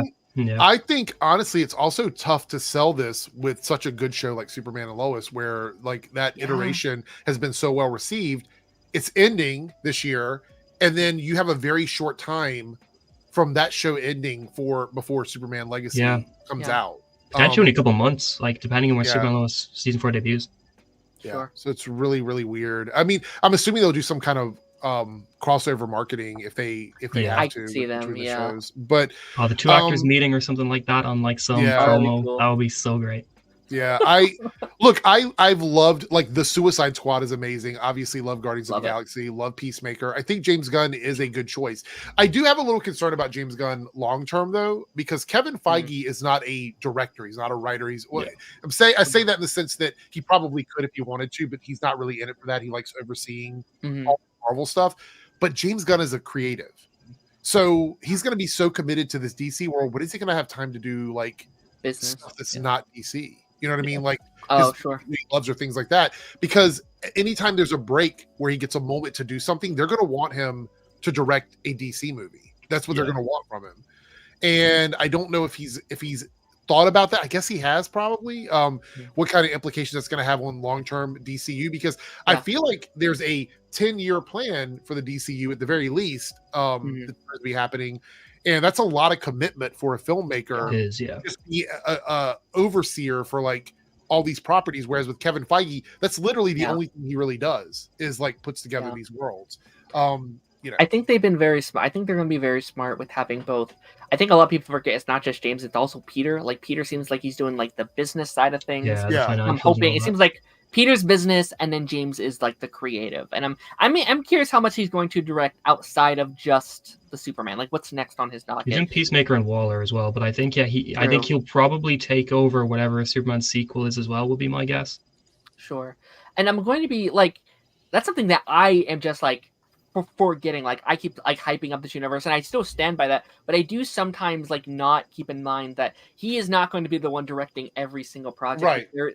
There will come a point where like maybe someone else writes a thing or directs a thing, and maybe it's not as good as we know the quality of James is. No, I trust James. It seems like he's putting such massive talent on each project. Like each one has such great actors seemingly attached. He's getting these, James Mangold's getting it, like all these grade A directors, and I hope he keeps it up, because his whole thing has been like, well, we want to make good movies first and then build a universe on top of these great movies. So that makes me very excited. But I'm going to be curious, like, not that I want bad movies in the DCU, but I'm wondering like what that first one would be, because it's going to happen in any shared universe, and any film studio in general is going to make bad movies every now and again. It happens. It does. So I'm going to be curious what that transition will ultimately be like. Yeah, I don't know. I look, I'm excited for pretty much every announcement he's made. I'm curious when the marketing happens, when it starts up, what the general reception is going to be from the audience, because it does seem like if you put a trailer out now with unfinished VFX, or you put out a trailer with something that's not perfect, people are going to rip it apart. And I don't think that DC can afford to have too much bad plus uncontroversial people working for you. Like they need to hire actors that are not controversial as best they can, because even Marvel's had it, with the whole Jonathan Major stuff and things like that. But they need to be very careful, because like you said, every project they've had pretty much has had something controversial connected to it, and we don't need Superman Legacy to have that. Like, we don't need that. Start off with the controversy. 100%, but that's also such a tough thing, I think, for James Gunn, especially because he was part of that circle at one point or another. Like he was fired from the major studio and then rehired again. That's what I was wondering when they did all of the like Ezra Miller stuff. I was like, would he give them a second chance? Because he was given a second chance. Like, I wasn't sure how that was going to work out. Well, he might, but I don't know if the studio will. And this goes back to the Supergirl casting. I said from the beginning when I talked on my podcast about it that I believe that Sasha Calle was like never going to come back as Supergirl because that Flash movie was tainted. And she was really one of the things that I really loved about that movie. Same. And I thought, let me see something for her. But I knew there was zero chance that the studio would go with her because of the criticism of the Flash movie. So that sucks. You're right. No, I 100% agree. And it sucks because she is the perfect Supergirl. Like, I talked with a friend earlier inside today about like, oh, people are making up rumors that like she's mad that she was fired. She's not returning as Supergirl. And it was like, that's false. But if it wasn't, I couldn't blame her. Absolutely.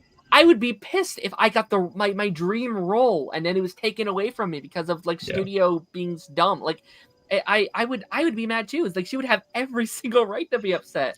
Not to mention she was killed millions of times in that movie. It's like how bad can it be? Like, give her her own movie, give her something. Like, I would love to have seen her paired up with David Cornsweet. Maybe do something like that with the Superman movie. Like, but instead we're gonna get something completely different with the Girl of Tomorrow. So we'll see. Which I understand as well. Like I'm not mad that we're getting someone new. Like, I understand why you would want to get someone like completely fresh and like, wait, does the Flash point at the end of the movie? Is this new universe, which was already a whole thing when the Flash movie came out? Like, you have like 3 different DC universes that we don't know which one. Like, you have like the Batman stuff, which people think is the new DC. Like, it's a whole thing. So I mean, get it. The Batman stuff, they've been confusing themselves up where they like that TV show, and then they're like, Arkham, well, wasn't this the Batman universe? And then didn't James Gunn come out and goes, nope, it was ever the Batman universe. It's like, but the article said yes, that it was the Batman universe. It was. It was announced before the DCEU was announced. Yeah, like, exactly. Like, I don't know. And going back to what you're saying about like Sasha, the rumors about her being mad about being kicked out of as Supergirl or whatever, it feels like the DCEU was just doing that a lot, where they were just making enemies out of their casts, like with Henry Cavill, asking him to come back and then having a meeting the following week being like, ooh, you're not back, even after you announced it on your Instagram and everything else. Like, they were just making enemies out of people. Yeah. Like, we were pissed. Like, I understand that James Gunn I completely understand why you need a new Superman, but I can't even imagine the pain of all this time being out, but now being back and then getting out. Like, that was so messy. That might be one of the worst things they've done. The only way I see any of these characters coming back is if they do a Crisis type movie and they need like multiverse versions of these characters. They might bring them back for that. So, I'd be okay. You might actually see Henry Cavill as an older like Kingdom Come. That'd be really cool. I think it'd make a great Kingdom Come Superman. Yeah, I agree. Yeah, 100% agree.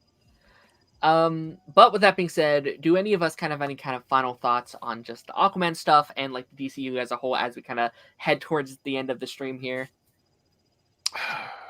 I feel sad about the way the DCEU ended, but I'm very excited for the DCU. That's pretty much the way I feel in a nutshell.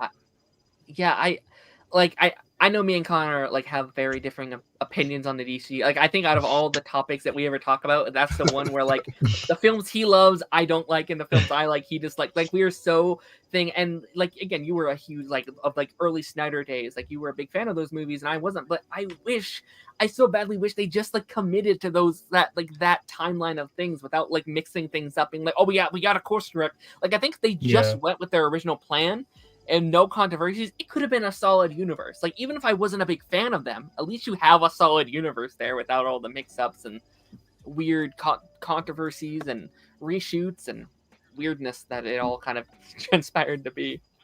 And I'm really excited for the DCU, and even if Superman Legacy doesn't make a whole lot of money and they randomly scrap it, I'm just excited for a new Superman film that's probably going to have the most quality they can put into it in it. And I think it's going to be a really good film no matter what. But with the DCEU, it's just wasted potential. It felt like every time they had a plan, at the very first sign of a problem coming up, they threw away the plan. I was really into the original place where they were going with Man of Steel, Batman v Superman. I thought that, it wasn't your traditional versions of the characters, but I thought that the way they were going with them was a really interesting direction, and something that if they'd followed through with their 5-movie Snyder plan, it could have been this really cool set of films to look back on and revisit that had a complete story that you could go back to whenever you wanted, with all the other extra films like Suicide Squad or Wonder Woman coming out around them. But like even then, when that failed and they ran and did their own thing, even with the next few films like Aquaman and Birds of Prey and just Shazam and all that, it felt like they were sort of building up to something again. And then with Black Adam coming out, which seemed to set up another direction with the Justice Society and Superman, it just felt like nonstop. They were starting plans and getting rid of. And like I think what I'm actually like the most disappointed in is how much extra footage is out there from things, like the amount of time, the amount of stuff we've heard they filmed for the Flash that we're never going to see, like all those scenes with Henry Cavill being back, or that where we have all of the different endings with the different Justice Leaguers there. Like just so many times they filmed scenes for these films that we're never going to see. Like the amount of lost footage we have from that is disappointing. You are 100% right. And I think the thing, like, I was never a huge fan of this Superman. Like that's been my thing, and we've disagreed on it, and I completely understand. But I feel like we were so close, I feel like, to getting the Superman that I know. Like we were so close. Like Black Adam, say what you will about that movie, I saw my Superman. I saw it there. Same. He came in and was like, had the curl Superman. And everything. The Superman, he's here. We got him. And then that, oh man, and that makes me kind of look back at Man of Steel, someone who wasn't a massive fan of that movie, be like, but they were heading in a direction that could have been really cool. Like I think he could have had a MCU Spider-Man moment where by the end it was like, wait, this whole time they knew who he was, but we just didn't see the end result. We didn't see the character arc that he was going on. Like I saw it there, and that was so painful to me.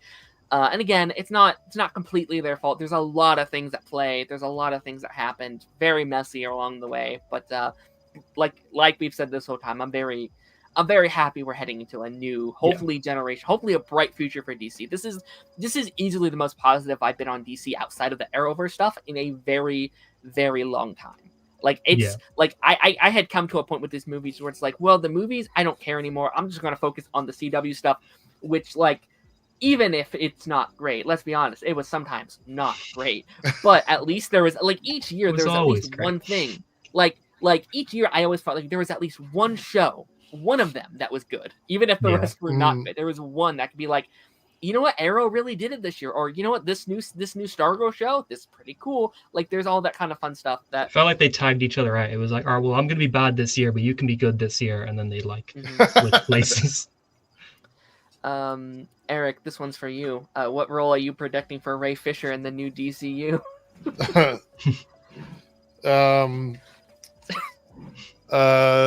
Unhired. The unhired person. New hero.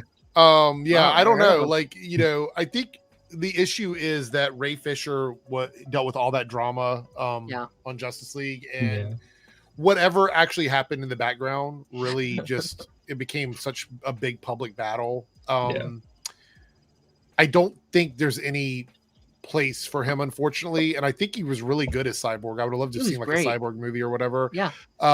Between that and his like just lack of work since Justice League, I just don't know what they would use him as in the DCU. I don't even know if he seemed very passionate that he's never wanting to work with that studio again. It seems like I don't even know if he would. Like I think he's great. I would love if they brung him in and played some kind of character, because I think he's a phenomenal actor. It's just I don't know. I don't know if he would. I don't know if he physically would. I mean, the issue is that he was so good as Cyborg. I don't know if they would bring him in as somebody else. True. Also, all the good stuff that Cyborg had, unfortunately, was locked behind HBO Max because it was not in the theatrical cut of Justice League. So,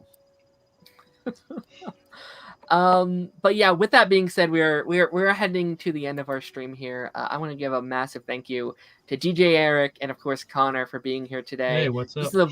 This was a very fun stream. Eric, starting with you, where can people find you? You can find me here, like it says at Eric's Reloaded. That's my main channel. If you want the spicier stuff, you can find me on Eric Debunks, and I'm on social media as DJ Eric everywhere: Instagram, TikTok, Twitter /X, whatever. But yeah, this is my main channel. Follow me here. This is the one that I want you to follow me at. So yes, go follow him. Makes great content. And Connor, you just uploaded a video yourself a little while ago. Where can people find you? Eggs Over Here pretty much everywhere except on YouTube, where somebody took Eggs Over Here, so now it's Exit with a 1. But I'm trying to upload regularly again, so yeah, find me there. I'm on Twitter, Eggs Over Here as well. I found you easily when I typed it. And it's also we kind of announced over on Twitter this morning. Connor is kind of officially a reoccurring host or co-host on Pipeline now. It's no longer a cameo. I know. It's really. I feel like that's something we've been kind of like wanting to do for a while. Yeah. Like I know for years we've talked about, hey, we should launch a podcast together. I'd love to have you on more, or me doing stuff over on your channel. And I'm very excited for this upcoming year to have you on here more as this reoccurring figure. So it's been a lot of fun so far. I really enjoyed it. I know. I've been having a blast. But with that all being said, I want to thank everyone in the chat today who showed up and had a great talk with us. Kenneth was here, Lance was here, Robert was here. We had a bunch of people today. Thank you everyone for. I saw a bunch of people that I normally see over on Eric's channel over here today, so I very much appreciate that. But without further ado, you guys, I will see you guys on the flip side. Bye bye.